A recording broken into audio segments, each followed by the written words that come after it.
masa depan untuk Pramudia. Terima kasih sudah berani.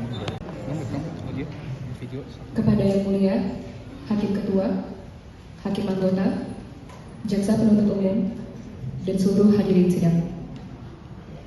Saya, Laras Faizati Hairunisa, binti almarhum Wahyu Kunchoro, dengan ini ingin menyampaikan nota pembelaan pribadi saya yang saya tulis dari hati nurani saya, sama seperti tulisan yang saya tulis di Instagram story saya yang menjadi perkara.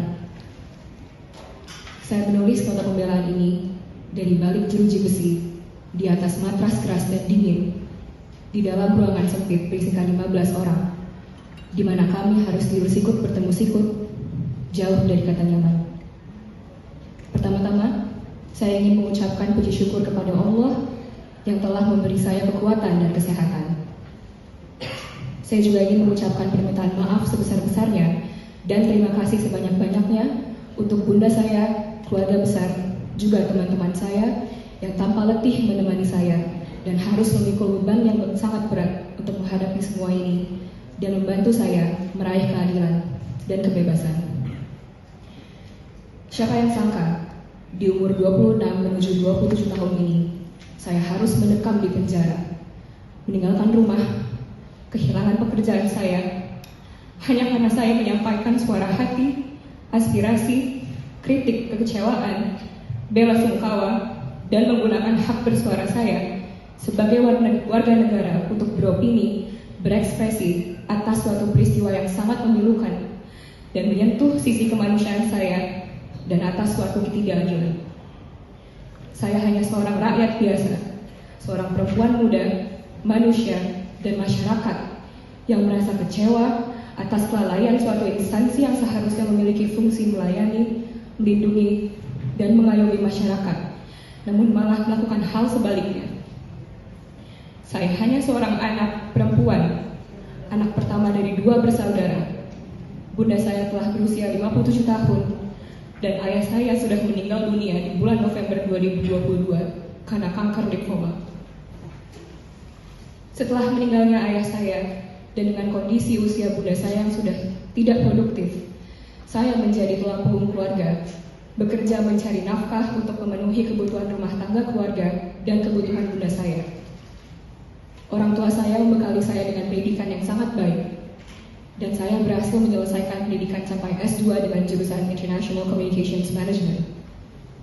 Saya tumbuh kembang di lingkungan TNI karena saya memiliki 2 almarhum kakek seorang purnawira TNI yang menanamkan nilai nasionalisme dan patriotisme yang mendalam semenjak saya kecil. Karena itu, saya selalu memiliki cita-cita untuk mempromosikan budaya Indonesia ke mata dunia, dan saya belajar keras untuk mencapai cita-cita saya. Pada saat saya kuliah, saya terpilih menjadi relawan untuk mengajar anak-anak sekolah dan mahasiswa di Republik Ceko tentang budaya Indonesia. Saya juga mendapatkan kesempatan magang di Kedutaan Besar Amerika Serikat di tahun 2021, di mana saya bertugas untuk membantu Kedutaan Besar menyebarkan informasi tentang kerjasama antara Indonesia, Amerika, dan sebaliknya. Setelah saya menyelesaikan skripsi S1 saya berkesempatan untuk bekerja di Dubai, bergabung di bawah divisi komunikasi perusahaan logistik terbesar di United Arab Emirates bernama Dubai Ports World atau DP World, dalam suatu acara pameran antar budaya terbesar di dunia bernama Expo 2020, di mana saya bergabung dengan pemuda-pemuda dari berbagai belahan dunia dan saya dapat mempromosikan budaya Indonesia dalam kesempatan tersebut. Sampai pekerjaan terakhir saya di AIPA atau ASEAN Interparliamentary Assembly sebagai Communications Officer, tidak hanya saya merepresentasikan organisasi saya juga merepresentasikan dan mempromosikan budaya kami ke rekan-rekan kerja saya yang berasal dari negara-negara Asia Tenggara dan sekitarnya. Yang terlintas di pikiran saya di tanggal 28 sampai 29 Agustus 2025 ketika membuat 4 postingan tersebut adalah, saya merasa sangat kecewa, sedih, marah, resah, tidak aman, dan juga terkhianati oleh instansi kepolisian dengan tragedi terbunuhnya almarhum Afan Kurniawan di tangan mereka. Saya akan menjelaskan secara kronologis apa yang saya rasakan dan alasan saya menggugah aspirasi saya saat itu. Konten pertama yang saya repost adalah video dari akun Ekolektiva, sebuah akun berita besar di Instagram yang bersifat publik di tanggal 28 Agustus 2025 malam, yang menunjukkan bagaimana terjadinya peristiwa dilindasnya almarhum Afan Kurniawan oleh tank kepolisian. Video yang juga di-repost oleh ribuan pengguna Instagram tersebut sangat jelas secara audio, visual, juga sangat grafik dan triggering. Terdengar juga dengan jelas suara-suara kejadian dan respon orang sekitar yang kaget, ketakutan, dan marah. Perasaan saya melihat video kejadian naas tersebut tentu kaget, sedih, marah, dan resah. Di video tersebut memang belum ada konfirmasi tentang data diri almarhum Afan Kurniawan dan apakah beliau selamat atau meninggal setelah dilindas. Namun melihat seorang manusia dilindas tank yang sangat besar dan kuat, kemungkinan besar yang terjadi adalah beliau luka parah, cacat, bahkan yang terparah meninggal. Itulah momen di mana saya merepost video tersebut dan menulis caption post corrupt dan seterusnya. Postan tersebut merupakan suara hati saya sebagai manusia dan sebagai masyarakat melihat manusia dan masyarakat lainnya celaka di tangan instansi kepolisian yang harusnya melindungi kami. Dan tulisan saya, I hope their bloodline burns in hell merupakan keresahan hati saya dan kegeraman hati saya melihat kejadian tersebut, juga keinginan saya agar adanya keadilan untuk almarhum Afan Kurniawan dan agar oknum-oknum pembunuh almarhum Afan Kurniawan mendapatkan hukuman yang setimpal. Tidak lama dari video tersebut, kabar bahwa almarhum Afan Kurniawan meninggal saya lihat dari akun @pandemictalks yang juga merupakan akun berita besar di Instagram. Akun tersebut mengupload foto almarhum Afan Kurniawan yang dikolase dengan foto jenazahnya yang sedang disolati dengan informasi tentang beliau, 28 tahun, rajin, tulang punggung keluarga, tinggal di kontrakan 3x11 meter bersama 7 orang keluarga. Postingan yang di-repost dan direspon ribuan pengguna akun Instagram yang lain itu juga saya repost ke story saya. Dan perasaan saat itu, saya merasa sangat sedih. Untuk itu saya menulis teks innalillahi dengan tambahan emoji menangis untuk menunjukkan bela sungkawa saya. Pada pagi hari tanggal 29 Agustus 2025, berita tentang demo dan meninggalnya almarhum Afan Kurniawan semakin memarak.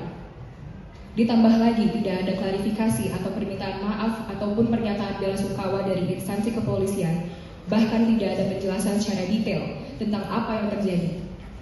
Yang ada hanyalah video yang menunjukkan tank kepolisian yang melindas almarhum Afan Kurniawan kabur begitu saja yang tersebar di Instagram. Video kaburnya tank tersebut menunjukkan tidak adanya itikat baik dan tanggung jawab dari instansi tersebut, membuat gelombang kemarahan dan kekecewaan masyarakat saat itu membesar. Tidak adanya tanggapan dari instansi tersebut dan video tank kabur setelah melindas yang viral saat itu membuat kepercayaan dan ekspektasi saya terhadap instansi tersebut runtuh. Karena lagi-lagi harusnya tugas mereka adalah melindungi dan mengayomi masyarakat dan mengamani demo saat itu, bukan mengekskalasi dengan kekerasan, apalagi dengan mencelakai dan membunuh warga. Tanggal 29 Agustus 2025 pukul 7.30, saya berangkat ke kantor menggunakan transportasi umum yaitu LRT dan busway. Sehingga di jalan, saya dapat membaca dan menonton informasi-informasi perihal demo dan pelakuan polisi terhadap pendemo, juga seputar almarhum Afan Kurniawan di Instagram. Kurang lebih pukul 8.30, posisi saya sudah di depan kantor dan saya mendapat kabar bahwa kantor saya yang terletak di ASEAN memutuskan untuk melakukan work from home karena kondisi Jakarta yang sedang memanas. Namun karena saya sudah di depan kantor, saya dan beberapa mantan rekan kerja saya yang posisinya sama dengan saya memutuskan untuk ke kantor terlebih dahulu untuk mengirim dokumen-dokumen dari laptop kantor untuk dikerjakan di rumah. Di saat itu masih belum ada klarifikasi apa-apa dari pihak kepolisian atas peristiwa yang terjadi, yaitu meninggalnya almarhum Afan Kurniawan di tangan mereka. Juga tidak adanya bentuk tanggung jawab. Saya dan mantan rekan-rekan kerja saya berdiskusi tentang peristiwa tersebut dan sangat menyayangkan apa yang terjadi.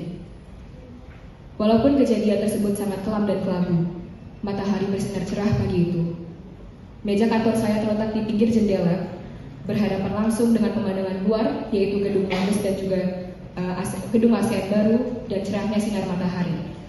Sambil memindahkan dokumen dari komputer saya mengambil banyak selfie dengan berbagai macam pose karena saya merasa bahwa makeup, rambut, aksesoris, dan pakaian saya sedang bagus dan saya ingin mengabadikan melalui selfie-selfie tersebut yang saya simpan di galeri handphone saya. Saya juga merekam video outfit check atau outfit of the day, di mana saya merekam diri saya sambil menunjukkan pakaian saya dan video-video tersebut juga saya abadikan di galeri handphone saya. Kira-kira pukul 10 sampai 11 pagi, Saya pulang ke rumah dari kantor menggunakan busway dan menyambung dengan LRT. Di perjalanan, saya masih membaca dan melihat informasi seputar demo, seputar kepergian almarhum Afan Kurniawan, dan seputar tank kepolisian yang kabur setelah melindas, yang muncul di explore page atau lini masa Instagram saya. Dan sampai momen itu pun belum ada juga klarifikasi permintaan maaf dan bentuk tanggung jawab dari instansi tersebut. Disitulah saya merasa sangat gemas dan geram, juga kecewa. Lalu di galeri saya melihat selfie saya dan ada salah satu selfie saya di mana saya tersenyum sambil menunjuk gedung Mabes. Lalu secara spontan, saya menggunakan selfie tersebut untuk menyampaikan kritik dan kekecewaan saya terhadap instansi kepolisian, juga kegeraman saya melalui Instagram Story dengan menulis caption, "When your office is located next to the National Police Headquarters," dan seterusnya. Yang berarti ketika kantormu terletak di sebelah kantor pusat kepolisian. Di caption tersebut, saya hanya menyampaikan bahwa posisi kantor saya terletak di sebelah kantor pusat kepolisian. Saya tidak menunjukkan caption tersebut ke siapa-siapa, apalagi kepada orang-orang yang berada di dekat kantor pusat kepolisian. Karena saya menulis kata when, yang berarti jika, karena saya bukan menulis kata if, yang berarti jika kantormu terletak di, seperti yang diartikan para ahli dari jaksa. Dua hal ini sangat berbeda arti dan perlu diluruskan. Lalu di kalimat selanjutnya saya menulis "Please burn down this building and get them all," yang merupakan ekspresi geram dan gemas juga perumpamaan bahwa integritas polisi di mata masyarakat telah runtuh. Dan juga lagi-lagi itu ekspresi kegeraman ketika saya sebagai masyarakat melihat adanya ketidakadilan yang terjadi di sekitar saya. Saya memasang location tag di story saya karena itu merupakan kebiasaan saya semata menaruh titik lokasi di story dan di feeds Instagram saya. Dan saya menulis semua caption story dalam bahasa Inggris karena saya menggunakan bahasa Inggris dalam pekerjaan dan juga keseharian saya. Kalimat berikutnya, "I wish I could throw some stones, but my mom wants me home." Saya menggunakan kalimat pengandaian dalam bahasa Inggris yang disebut second conditional, yaitu kalimat yang mendeskripsikan suatu pengandaian dan kondisi yang tidak mungkin terjadi. Seperti contohnya, "I wish I were a boy," yang bisa diartikan sebagai andai saja saya seorang laki-laki, yang merupakan kondisi yang tidak mungkin karena faktanya saya adalah seorang perempuan. Atau contoh lainnya, "I wish I could marry Brad Pitt," yang berarti andai saja saya bisa menikahi Brad Pitt. Sebuah kondisi yang tidak akan terjadi karena saya dan Brad Pitt tidak saling kenal. Di kalimat "I wish I could throw some stones" pun mendeskripsikan kondisi yang tidak akan terjadi dan tidak akan saya lakukan. Akan berbeda jika saya menggunakan kalimat third conditional, "I could have thrown some stones, but my mom wants me home," yang menggambarkan penyesalan saya tidak melempar batu dan berarti saya bisa saja tadi melempar batu. Menurut saya hal ini sangat perlu dijabarkan karena ruang terjemah dari bahasa Inggris ke bahasa Indonesia perbedaannya sangat besar. Bahkan penerjemah Inggris ke Indonesia dan saksi ahli linguistik Arab Indonesia yang dari jaksa yang memberi kesaksian pun tidak membahas hal ini. Dan jika tidak dimengerti dengan benar, akan sangat berbeda artinya. Kalimat "But my mom wants me home" juga kalimat penutup yang saya pikir sangat jelas menunjukkan ketidakadanya niat dan keseriusan saya untuk melakukan tindak kekerasan. Karena perintah ibu saya tidak akan menjadi suatu hal yang memberitikan niat saya jika saya benar-benar ingin melakukannya, selaras dengan penjelasan dari ahli Profesor Maneka. Posan selanjutnya yaitu outfit check saya. Saya hanya ingin menunjukkan pakaian dan makeup juga rambut saya yang bagus hari itu, sambil menghubungkan dengan kritik saya terhadap polisi atau kelalaian mereka sehingga merenggut nyawa seorang warga. Di situ saya menulis, "Policemen should be serving the country, but why do I serve harder than all of them combined?" Yang merupakan permainan kata serve yang memiliki makna ganda. Di kalimat serve pertama, kata tersebut berarti melayani, yaitu arti secara harfiah. Di kalimat kedua, serve merupakan kata slang atau kata gaul yang kerap digunakan Gen Z yang berarti keren, dan konteksnya adalah saya sedang menunjukkan pakaian dan penampilan saya saat itu yang keren, dan saya sedang memuji diri saya sendiri. Kalimat selanjutnya, "They're so lazy for real, that's why they're fat, ugly, and bald." Saya mendeskripsikan polisi secara umum direpresentasikan oleh media mainstream seperti di series kartun The Simpsons atau film 21 Jump Street atau Scream Queens, di mana polisi direpresentasikan sebagai karakter yang pemalas karena sering ketiduran di mobilnya sambil makan donat, jelek, gendut, dan botak. Saya juga menaruh unsur humor di caption tersebut. Yang mulia, tidak ada niat sedikit pun jua kemampuan saya untuk memprovokasi. Saya hanya menggunakan hak bersuara saya sebagai rakyat Indonesia, mengekspresikan suara hati saya, kesedihan saya sebagai perempuan, dan menyuarakan keresahan, kegeraman, juga kekhawatiran saya sebagai pemuda, dan rasa gotong royong saya sebagai rakyat Indonesia melihat ketidakadilan yang terjadi dan kemalangan yang menimpa almarhum Afan Kurniawan, sesama seorang manusia, pemuda, dan rakyat Indonesia. Dari saya muda, saya selalu memiliki minat di bidang international relations, sejarah dunia, pop culture, human rights, isu politik dan sosial global, dan juga budaya dunia. Juga isu mengenai perempuan dan pemuda. Saya selalu memiliki perasaan kesedihan yang mendalam ketika melihat orang yang tidak mampu dan perasaan menggebu ketika saya melihat seorang kelompok yang lemah atau minoritas ditindas oleh pihak atau kelompok yang lebih kuat atau minoritas, atau sebuah sistem yang tidak adil bahkan dari saya kecil. Seringkali saya merasa putus asa karena saya tidak punya kekuatan besar untuk menolong. Selama saya berkarir, saya sangat beruntung untuk dapat melihat dunia, traveling dan tinggal di luar negeri beberapa waktu, dan bertemu dengan teman-teman dari berbagai macam belahan dunia, termasuk negara-negara konflik, di mana mereka harus menanggung beban begitu berat, bertaruh nyawa, ekonomi yang hancur, kehilangan keluarga, orang tercinta, rumah, karena genosida, civil war, atau karena sistem pemerintahan atau instansi negara yang berlaku tidak adil atau opresif. Dan saya selalu merasa sangat sedih mengetahui ketidakadilan seperti itu. Mengapa dunia begitu kejam dan tidak adil? Mengapa petinggi dan instansi negara yang harusnya mensejahterakan rakyat malah melakukan hal-hal yang merampas hak rakyat? Mengapa banyak sekali ketidakadilan yang mengorbankan rakyat-rakyat kecil? Saya selalu mengikuti dan menyuarakan konflik Israel-Palestina, dan saat itu konflik Thailand-Kambodia pun sedang terjadi. Isu-isu yang berbeda namun serupa, karena dalam isu tersebut rakyat kecillah yang menjadi korban dan memikul beban yang paling berat.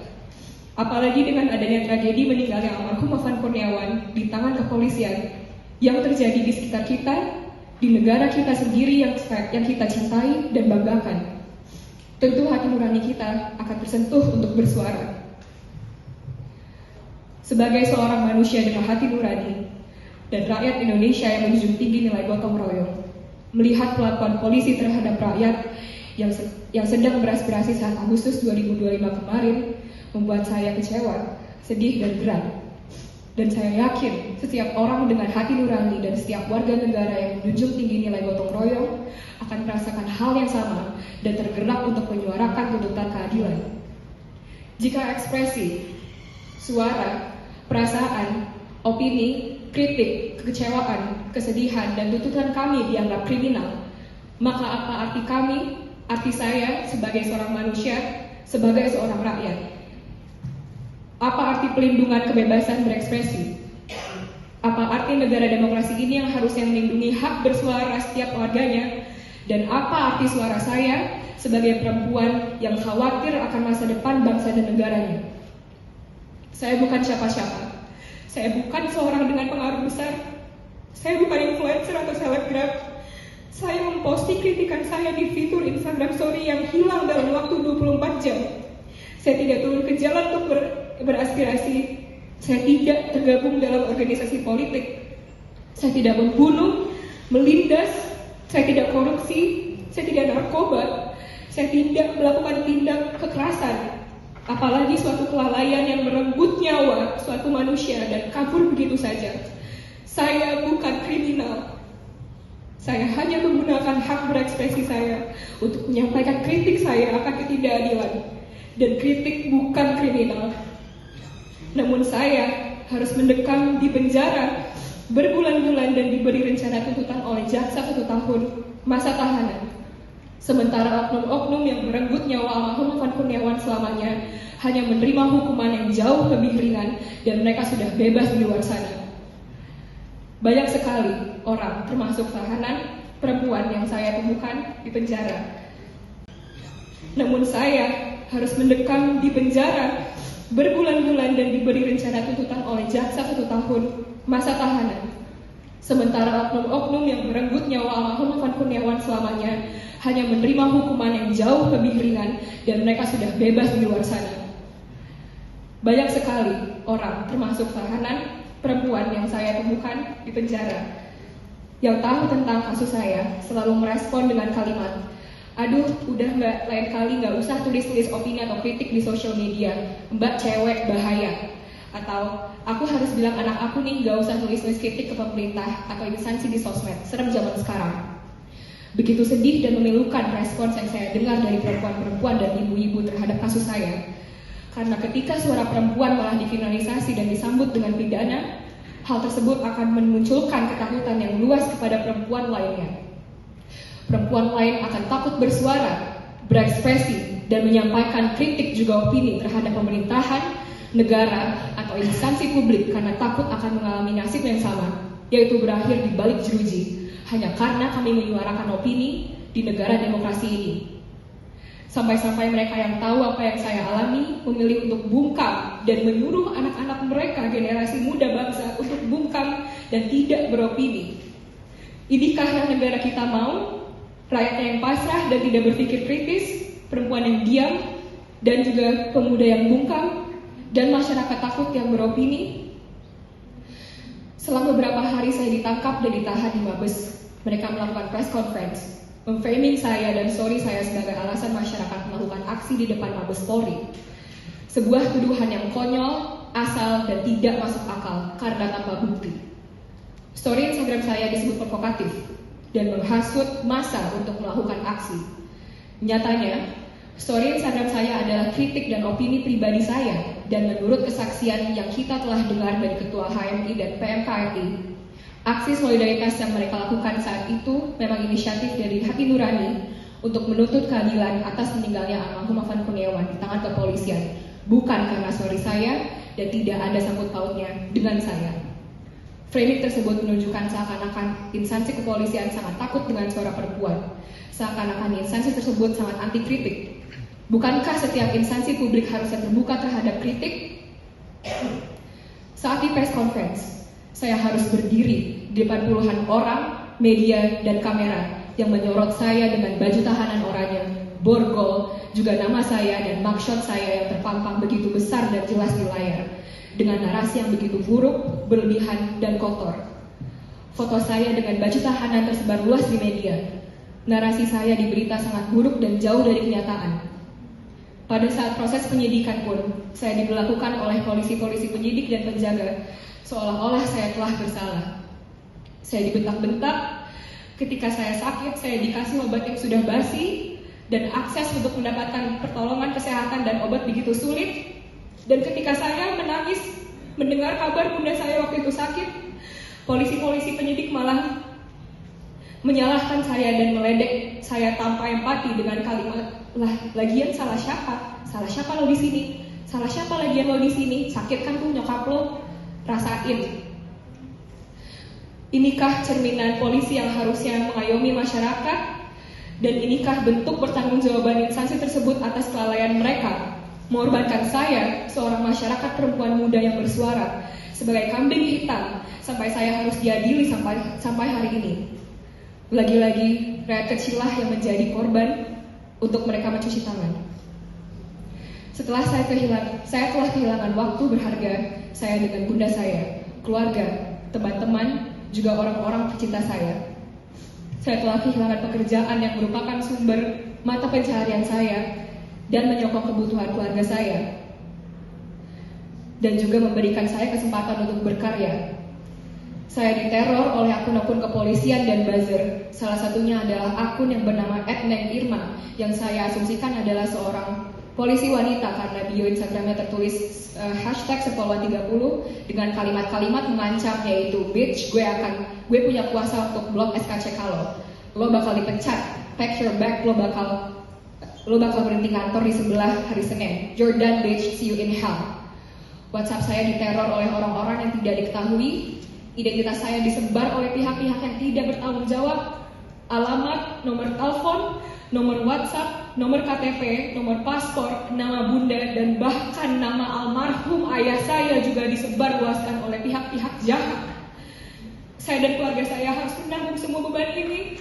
Hanya karena saya merespon dan mengekspresikan kekecewaan, kemarahan, kesedihan, dan bela sungkawa saya atas sebuah peristiwa yang memilukan dan atas ketidakadilan. Media massa merekam rumah saya dan menyebarluaskan ke internet tanpa izin karena doxingan tersebut, dan data pribadi saya juga disebar, sehingga saya dan keluarga saya harus menanggung beban psikis, merasa ketakutan dan kecemasan yang berlebihan karena merasa tidak aman dan privasi kami seakan tidak ada harganya. Saya dan keluarga saya harus menanggung rasa malu dan takut setiap harinya, apalagi ditambah sudah tidak adanya sosok ayah kami yang melindungi kami di rumah. Dan itu semua harus saya dan keluarga saya alami hanya karena saya menggunakan hak bersuara saya untuk mengaspirasikan kekecewaan, kesedihan, kemarahan, dan bela sungkawa saya akan meninggalnya almarhum Afan Kurniawan di tangan kepolisian. Dan seharusnya suara rakyat dilindungi, namun saya malah harus jatuh ke dalam lubang ketidakadilan yang lebih dalam. Almarhum Afan Kurniawan adalah seorang masyarakat biasa, saya juga. Beliau adalah pekerja keras, seorang tulang punggung keluarga, saya juga. Beliau adalah seorang pemuda yang seharusnya memiliki masa depan yang cerah dan panjang, saya juga. Beliau adalah supir ojek online yang jasanya sangat saya butuhkan dan apresiasikan.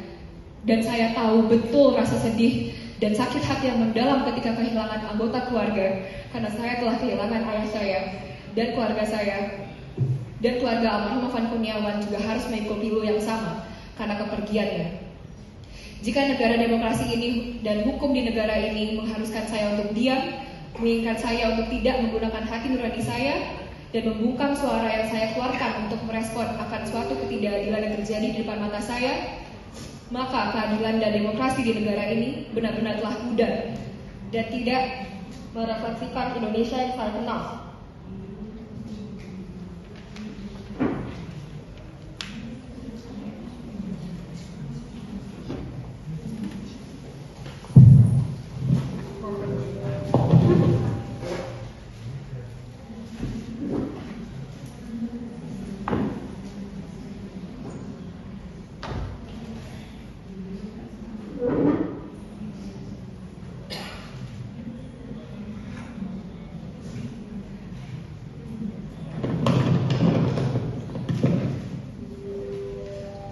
Jika negara demokrasi ini, hukum di negara ini mengharuskan saya untuk diam, menginginkan saya untuk tidak menggunakan hati nurani saya dan membungkam suara saya untuk merespon akan suatu ketidakadilan yang terjadi di depan mata saya, maka keadilan dan demokrasi di negara ini benar-benar telah pudar, dan ini tidak merefleksikan Indonesia yang saya kenal dan saya banggakan.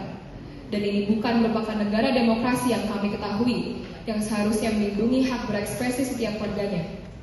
Jika instansi kepolisian yang kami percaya untuk melindungi kami malah membunuh dan mencelakai kami, lalu kemana kami masyarakat harus berlindung? Rencana tuntutan jaksa mengatakan bahwa saya patut dihukum 1 tahun penjara karena saya meresahkan masyarakat. Namun nyatanya justru masyarakat resah karena saya, seorang perempuan muda, dikriminalisasi dan dipenjarakan karena menggunakan hak bersuara saya. Masyarakat resah karena polisi bunuh warga, bukan karena saya. Masyarakat resah karena adanya ketidakadilan di depan mata kami, bukan karena saya. Masyarakat resah karena adanya pelanggaran HAM yang berlapis. Masyarakat resah karena instansi yang harusnya melayani, mengayomi, dan melindungi kami malah membunuh dan mencelakai kami. Masyarakat resah karena Listio Sigit, seorang petinggi Kapolri, memberikan pernyataan haram hukumnya yang namanya Mako diserang. Dan kalau mereka masa masuk, tembak. Rekan-rekan punya peluru karet, tembak. Dalam konferensi video atas respon akan aksi di bulan Agustus 2025. Masyarakat resah bukan karena saya. Yang mulia, suara perempuan seharusnya dikonsiderasi, bukan dikriminalisasi.